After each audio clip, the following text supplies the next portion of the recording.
final de sus acciones y ownership por el Estado de Nación, de Argentina. Y ya pasamos a usted y el subsecretario de Hidrocarburos, Juan José Carvajales, a el vistazo o las perspectivas outlook, como decimos en inglés, desde el lado del gobierno. Y yo no voy a leer mucho de sus notas. Yo creo que mucha gente le conoce por el sector, lleva muchos años usted en el sector. Ingresó al Ministerio de Producción con el nuevo gobierno, ¿no? Y cuando reorganizó un poquito la estructura, y hoy en día la Secretaría de Energía depende al Ministerio de Producción y el ministro Culfas, y usted depende en esa nueva organización por el gobierno del señor presidente Fernández. Lo invito a hacer unas pequeñas intervenciones, una pequeña resumen al comienzo y tomamos un periodo de preguntas y respuestas al final. Y yo creo que hay mucho interés en que usted nos ayude con las letras chicas del decreto que salió del de hoy. Pues, señor subsecretario, como decimos en inglés, the floor is yours. A usted. Muchas gracias, Jeremy. En primer lugar, agradecer a la invitación del Instituto de las Américas a participar de esta prestigiosa conferencia. Es un honor representar a mi país. He escuchado la mesa argentina, los panelistas que han participado con sus visiones muy oportunas, luego al colega del Estado de Chile y finalmente al presidente de nuestra querida empresa nacional YPF. Así que, bueno, es un gusto continuar en esa línea. En mi visión voy a hacer algo muy breve. ¿Cuál fue nuestra perspectiva al ingresar a fines del año pasado? Es cierto, la Secretaría de Energía pasó a ser una secretaría dentro del Ministerio de Desarrollo Productivo. Esta ubicación institucional no era arbitraria, sino que respondía a una visión de que la energía es un vector del desarrollo sostenible, desarrollo productivo, es un driver de la economía, de la competitividad, del sector industrial y de la canasta de insumos y gastos de las familias. Entonces, esa visión es la que dirigió la decisión política de ubicar la Secretaría dentro de este ministerio, liderado por Matías Culfas, el ministro, y una Secretaría de Energía encabezada por el ingeniero Lanciani, que ha llevado adelante una serie de políticas y ha adoptado una serie de decisiones para tratar de capear esta crisis que desde el día de ayer ustedes están tratando de delinear. Permíteme decir, en primer lugar, que nuestra guía sobre qué acciones llevar adelante eran unas en diciembre y enero. Después el mundo cambió y tuvimos que adaptarnos a una nueva coyuntura que es inédita para todos.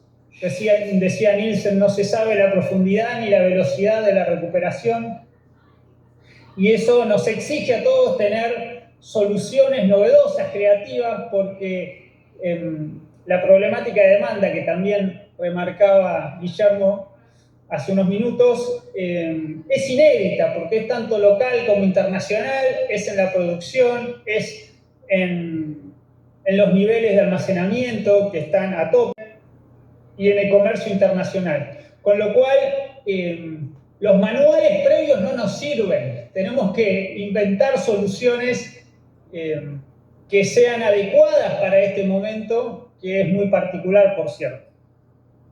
En este marco recuerdo que, es cierto, a principio de año discutíamos acerca de el seguimiento de los precios internacionales y se estaba discutiendo, y nuestro presidente lo anunció en la apertura de sesiones del 1 de marzo en la sede del Congreso de la Nación, la voluntad política de comenzar a discutir en la sede del Parlamento una nueva normativa que dé impulso y promoción a todos los recursos hidrocarburíferos de nuestro país.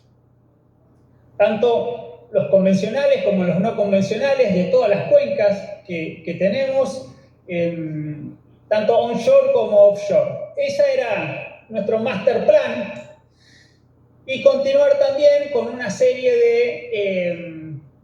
de políticas que vienen de una o dos gestiones anteriores. O sea, acá hay dos líneas de continuidad. Una es el desarrollo de los recursos hidrocarburíferos, específicamente los no convencionales y vaca muerta, y otra, decía, en el desarrollo de las energías renovables, que también se puede rastrear una serie de decisiones de hace 2 lustros por lo menos, a través de normativas y de políticas públicas y de programas de gobierno, como el programa Renovar, para extender la implantación de las fuentes renovables en nuestra matriz.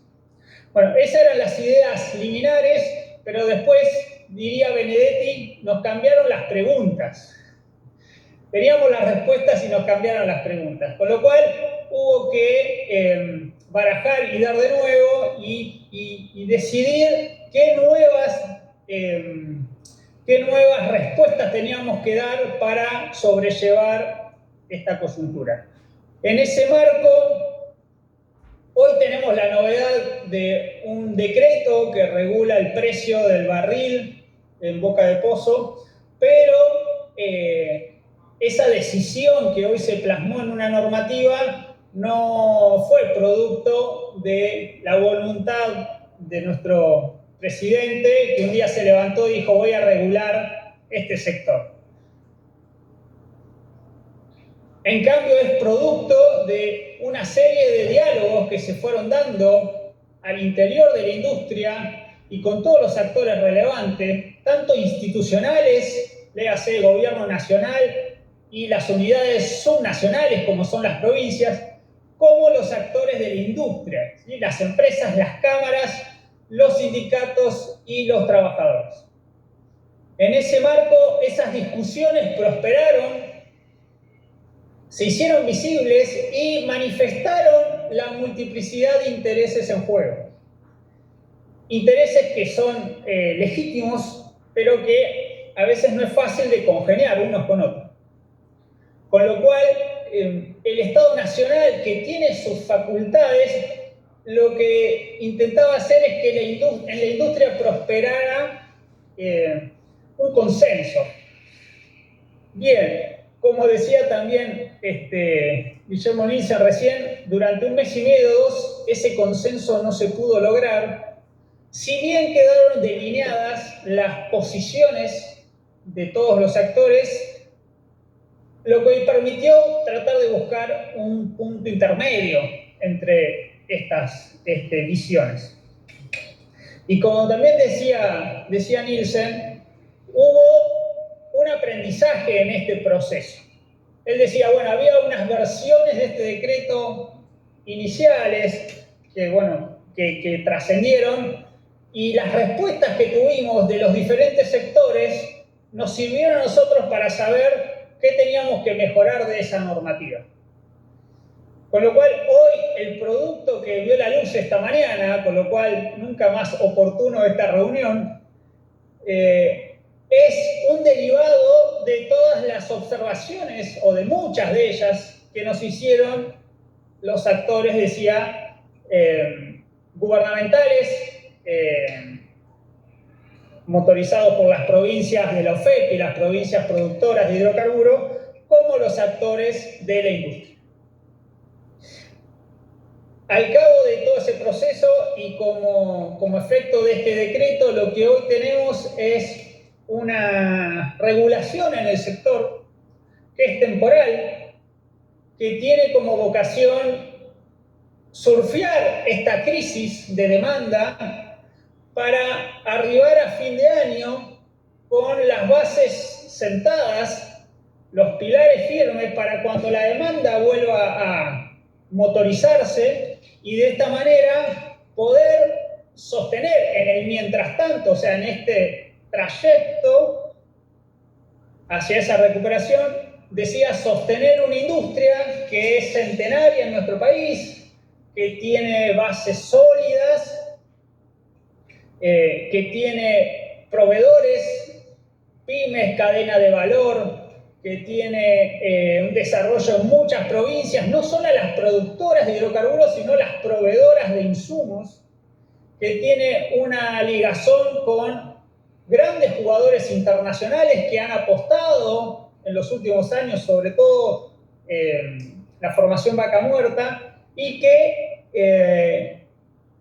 es un driver, decíamos, para la productividad de nuestra industria y para, en un país tan vasto, para insumos como los combustibles para el transporte.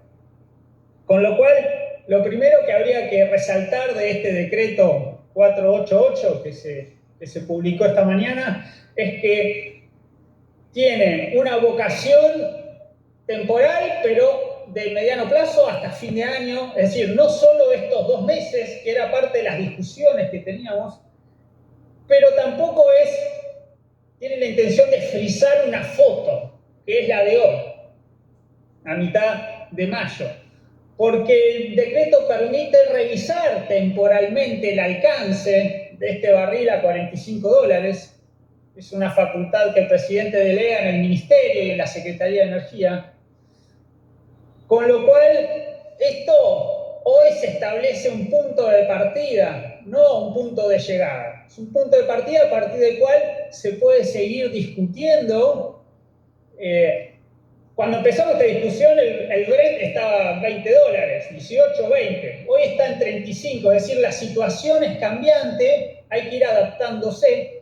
Y después, la demanda también está pegando una recuperación, lo estamos viendo, y como decía el presidente YPF, en el consumo de naftas y gasoil, en el consumo de gas residencial. Es decir, son variables que va a haber que ir siguiendo para establecer si ese valor inicial de $45 se adapta a nuevas realidades de acá a 2, 3 meses.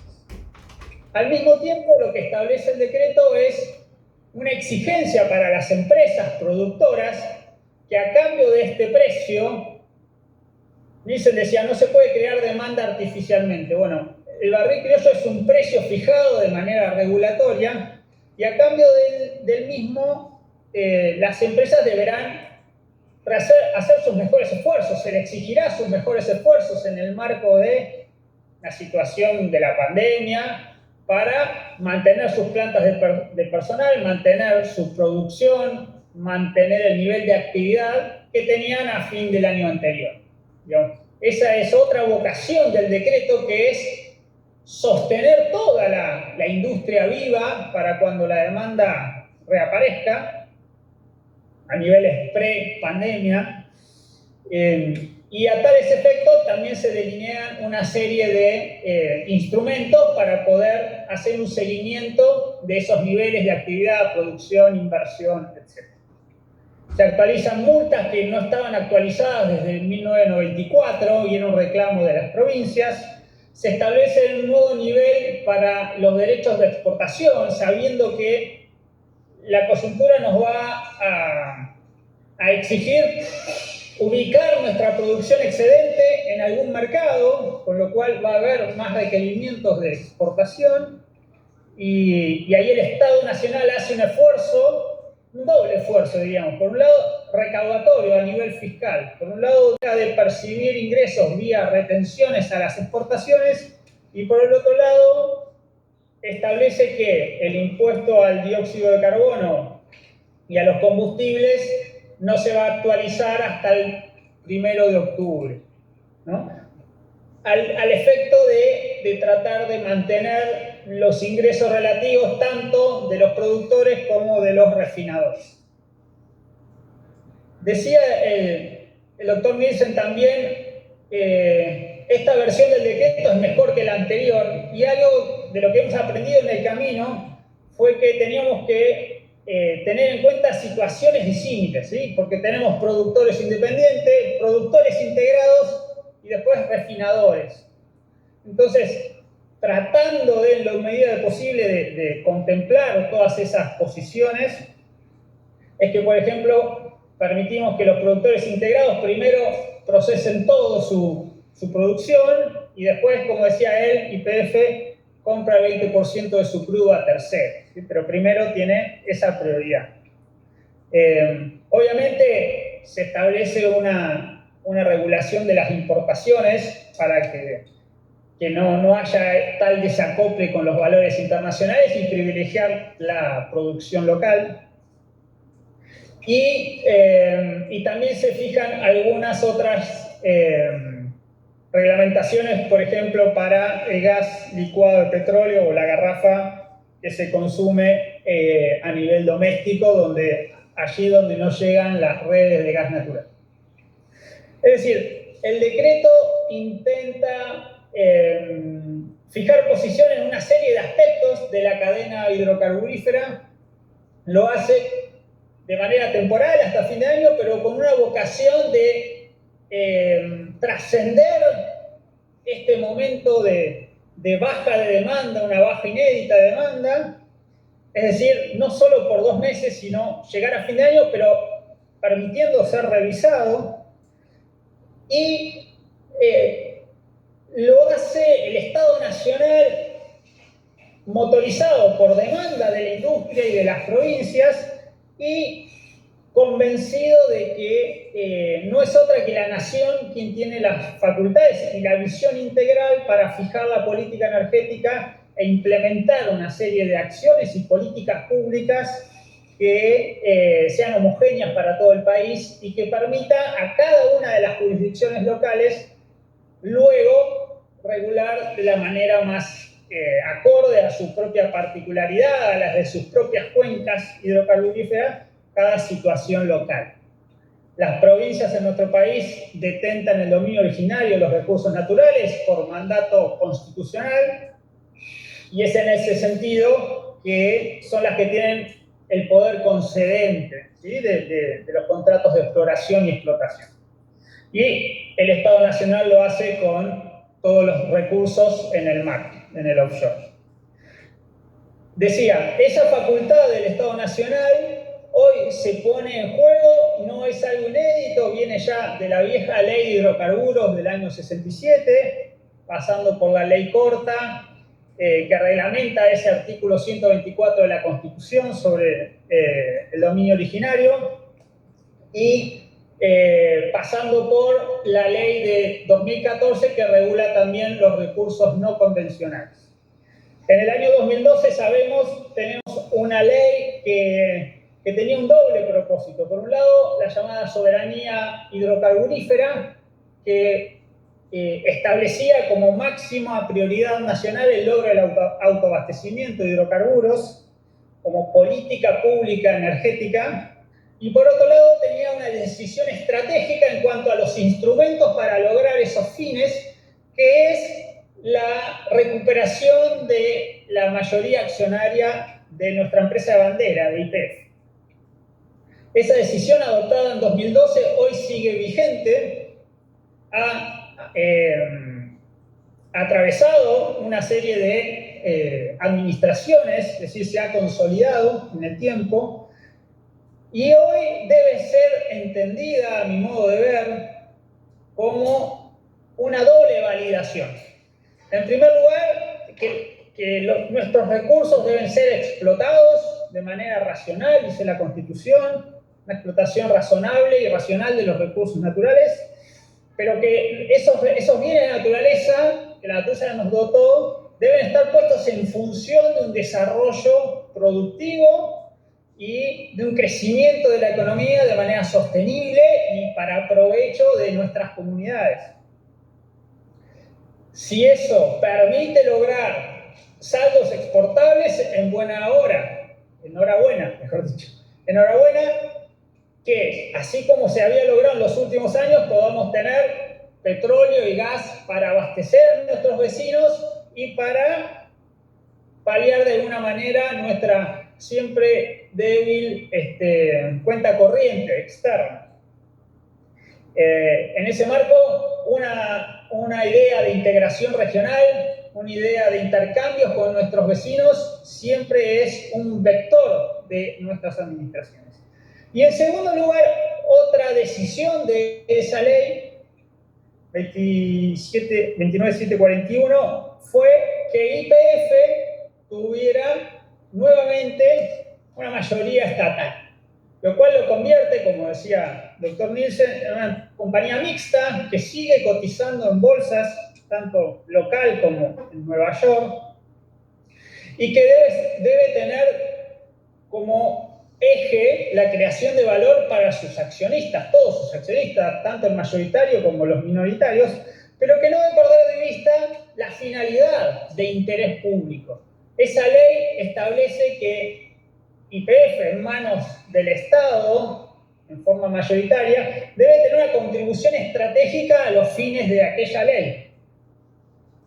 Digamos, que buscara el autoabastecimiento, que hoy lo debemos reinterpretar a la luz de, si hablamos de gas o de petróleo y de nuestras variaciones por época del año, ¿no? Pero en términos genéricos y sistémicos, el aporte de YPF es fundamental. Primero, porque es el principal jugador del mercado hidrocarburífero por market share, por liderazgo, por tradición.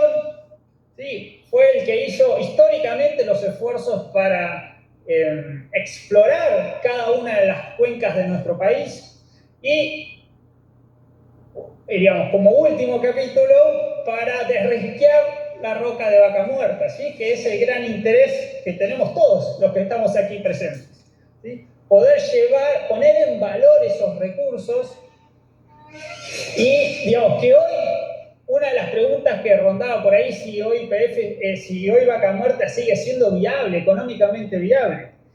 Y, bueno, una respuesta tentativa es que lo es y lo va a seguir siendo por mucho tiempo, porque la potencialidad de Vaca Muerta incluso no llegamos a conocerla ahora. Entonces, tenemos que seguir aprendiendo mucho, tenemos que poner muchos más pilotos en fase de desarrollo y, bueno, ver cómo responden, ¿no? Dicen los geólogos, los que saben en realidad, los ingenieros en petróleo, ver cómo responden, pero las novedades, las noticias que tuvimos hasta ahora han sido muy, muy positivas y uno espera que esto siga haciéndolo.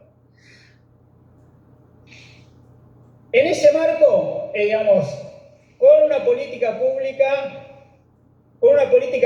definida y con un instrumento al servicio de esas políticas públicas como es YPF, yo entiendo que esta crisis que es inédita, que esperemos que sea temporal y que nos va a dejar muchos aprendizajes, son las bases para que el sector hidrocarburífero en nuestro país pueda hacer su aporte, digamos, un aporte que no es en vano, porque decíamos, es un vector del desarrollo económico, la energía, pero tampoco nos va a solucionar todos los problemas que tenemos, ¿sí? Sabemos cuestiones macroeconómicas y una situación de deuda a nivel nacional, a nivel de las provincias y de los agentes privados, como recién reseñaban YPF, que eso lo debemos encarar, lo estamos encarando como nación y también nos va a permitir tener otro panorama el día que se resuelva. Y digo, bueno, la economía puede hacer su aporte, no va a solucionar todos los problemas, pero tampoco lo tenemos que ver como un subsistema cerrado donde tenga respuestas hacia el interior, ¿sí? Lo tenemos que poner en función del resto de la economía y de las economías individuales de nuestros compatriotas. Así que si se quiere, Jeremy, esa es la visión general que quería transmitirles.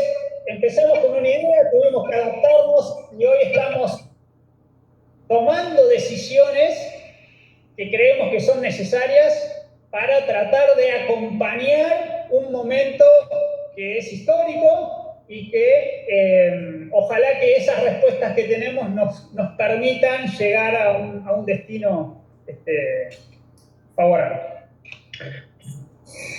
Gracias, señor subsecretario. Muchísimas gracias. Seguramente me interesó mucho la parte en donde dice que cuando encontraron ustedes las respuestas a las preguntas que llegaran en diciembre, se cambiaran las preguntas, ¿no? Y Exactamente, no, no hay libro para hacerla, como no hay libro previsto, como dice. Igualmente como llevar a cabo un evento virtual, pero estamos haciendo bien, gracias por la buena conexión. Además, le agradecemos a ustedes por publicar el día de hoy el decreto 488. Es muy buenas noticias, como dice, hay unas precisiones. Lamento que no tuve la oportunidad de revisar hasta el momento. Por lo tanto, quiero precisar un poquito, tal vez dado a mi ignorancia o dado a mi incapacidad de leer al momento de nuestra conversación, porque dice algo que necesito aclarar, es que revise, por supuesto el decreto establezca un precio fijado, 45, tiene mucho consenso que hablar usted, pero la precisión es que me interesa mucho es hasta el final de año, pero habló de unas revisiones temporales, unas revisiones periódicos. ¿Puede aclarar un poquito qué es el mecanismo cuando dice que revisen el precio, cambia el mercado, cambia el referencia internacional? Gracias por ayudarme a entender las precisiones y después hablamos un poquito de gas para terminar. Una aclaración. Hay un poeta uruguayo, Benedetti, que es el que habla de las preguntas y las respuestas. No es una idea de mi autoridad. Bien, el decreto lo que establece es un precio del barril y una exigencia como contrapartida a las compañías de inversión y de mantenimiento de la actividad y de los planteles. Tanto un extremo como el otro pueden ser revisados. El decreto dice cada 3 meses y después delegan una reglamentación que se va a dictar posteriormente. Esa fijación de una pauta temporal nos indica precisamente eso, que es una indicación de que no hay una vocación de frizar la situación actual hasta fin de año, que es la vigencia del decreto. No es que pongo 45 hoy y hasta el 31 de diciembre no lo discutimos. Podremos discutir periódicamente. En algún lugar el decreto habla de 3 meses, en otro lugar creo que habla de periodicidad, sin establecer puntualmente. Pero el espíritu es ese, ¿sí? Así como dijimos, tardamos 2 meses, nos reunimos, escuchamos a todos los sectores, bueno, lo seguiremos haciendo y veremos si el Brent sigue recuperándose y de repente dentro de un mes ya está. Si llega a 45, cae el decreto, no tiene razón de ser. Ahora, si está en 35, 40, bueno, ya no será la misma situación de hoy que salió el decreto, con lo cual podremos hacer los ajustes necesarios y nuestra vocación de apertura va en ese sentido. Perfecto. Bueno, no quiero robar mucho del tiempo, pero yo creo que es importante hablamos un poquito del gas y yo tengo varias preguntas que voy a compilar en una grande. Hablamos en las últimas sesiones de los mercados vecinos, las exportaciones, habló un poquito Dr. Nielsen en cuanto al mercado de Brasil. El subsecretario de Chile, por supuesto, habló de la renovación de importaciones a su lado, por supuesto, exportaciones de Argentina hacia Chile. Pues mi pregunta es que se puede hablar un poquito más en el tema de gas natural, de exportaciones a mercados vecinos y en el término más mediano largo plazo de gas natural licuado. Y en el sentido del mercado doméstico, para facilitar todas estas exportaciones, me interesa mucho en cómo van a revisar o cómo ven ustedes en el ministerio el tema del famoso congelamiento de tarifas, ¿no? Y si hay contemplado, prevista algo y cuándo salir eso y cómo. Por lo tanto, es como 20 preguntas en uno. Y terminamos con esto escuchando a su respuesta. Gracias.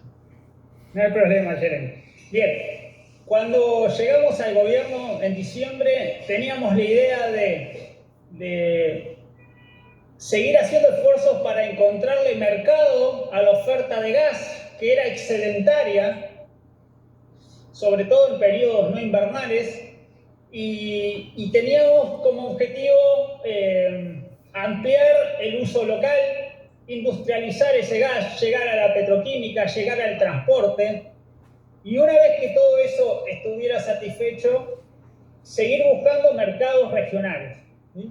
Ya había permisos de exportación a Chile que venían de años previos, y teníamos intercambios de gas y de electricidad con los otros países vecinos que ya vienen de larga data.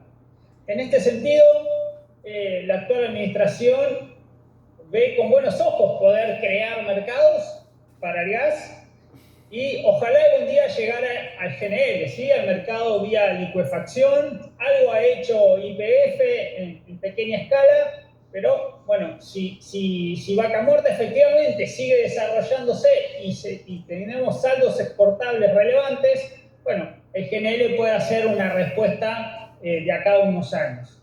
Lo mismo el mercado de Brasil, llegar ahí, y ampliar la oferta, también ampliar con Chile. A mí me tocó este año decidir algunas interrupciones de las exportaciones a Chile. Los contratos son interrumpibles. Privilegiamos eso, digamos, no hemos tocado los contratos en firme que estaban firmados, y siempre en momentos de extrema escasez aquí, cuando no alcanza para el consumo local. Pero si no, nuestra vocación es seguir ampliando esos mercados, y ojalá que se pueda lograr, digamos, una mayor integración energética con nuestros países vecinos. En cuanto al tema de tarifas, hoy está regulada esa cuestión por la ley de emergencia que dictó nuestro Congreso a fines de diciembre del año pasado, la ley de solidaridad y emergencia social.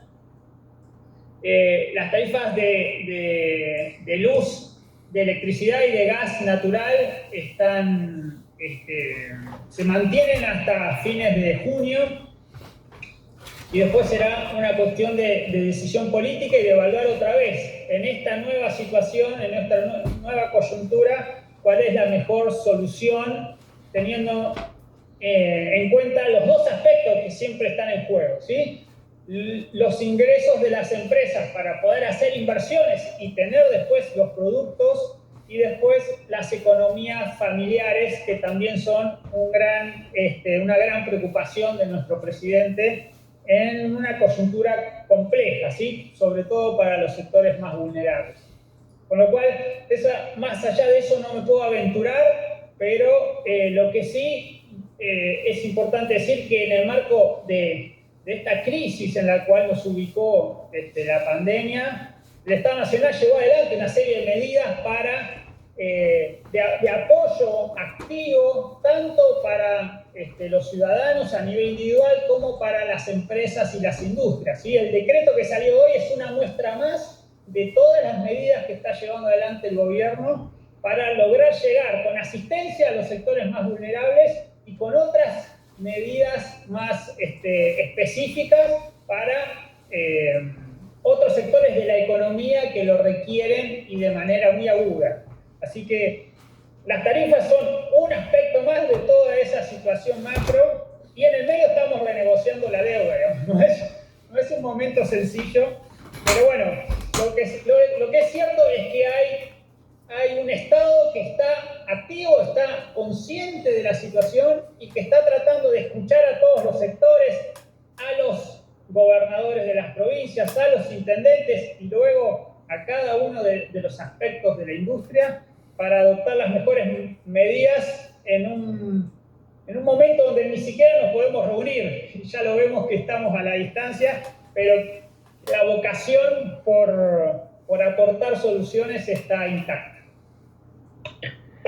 No, en serio, yo casi estuve cuarentenado en Buenos Aires. Si hubiera llegado en marzo, como era previsto de nuestro evento de mesa redonda, yo casi tuve que quedarme en Buenos Aires por este periodo. Y por lo tanto, hay muchas cosas por seguir debatiendo. Entiendo que junio es otro momento en donde revisa algunas de las políticas.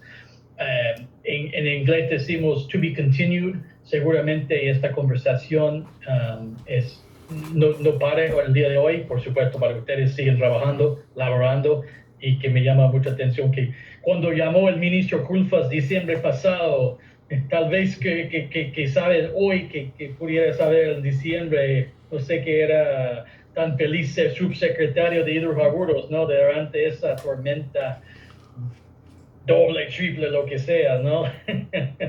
Pero muchísimas gracias por la franqueza de la intervención, de las respuestas.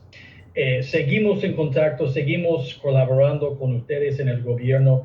Les felicito por al final de llegar a un consenso con el decreto. Es una política, tal vez gente no le gusta, tal vez gente le gusta, pero es una política por el medio plazo que se establezca unas reglas. Les felicito por tomar esta decisión. Seguramente la conversación sigue. Mucha suerte, muchísimas gracias y estamos en contacto, ¿no? Y gracias por acompañarnos en la conferencia virtual de La Joya.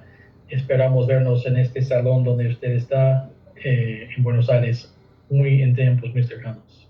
Déjame decirte, Jeremy, que si te hubieras quedado en cuarentenado en Argentina, con Raúl Bertero, que estábamos en aquella reunión, te habríamos sacado el jugo para seguir discutiendo estos temas que tanto nos apasionan. Y ahora que lo menciona Raúl, quiero destacar la relevancia de que estén las instituciones académicas de Argentina también involucradas, porque ahí aunar esfuerzos entre el sector público y la academia es vital para encontrar estas nuevas respuestas que tenemos por delante a los desafíos que se plantean. Y bueno, y ojalá pronto nos podamos encontrar para saludarnos y seguir discutiendo. Muchas gracias por la invitación y a disposición. Muchísimas gracias. Estamos a nuestros humildes alcances, lo que se necesitan a través de nuestros amigos de SEARE, por supuesto, conozco muy bien a Guillermo Couturier, quien labora en asuntos internacionales. Ya está, saludos, Guillermo. Pues seguimos. Muchísimas gracias. Yo puedo continuar, pero sé que tú tienes que elaborar, tú tienes trabajo. Yo voy a retirarme a almorzar, ustedes siguen trabajando. A la audiencia, nos vemos mañana a las 8 hora de San Diego. Vamos a hablar de Colombia y otros países como Ecuador en la región andina. Muchísimas gracias de nuevo, subsecretario Juan José Cabarrales. Hasta pronto. Hasta pronto, nos vemos. Adiós.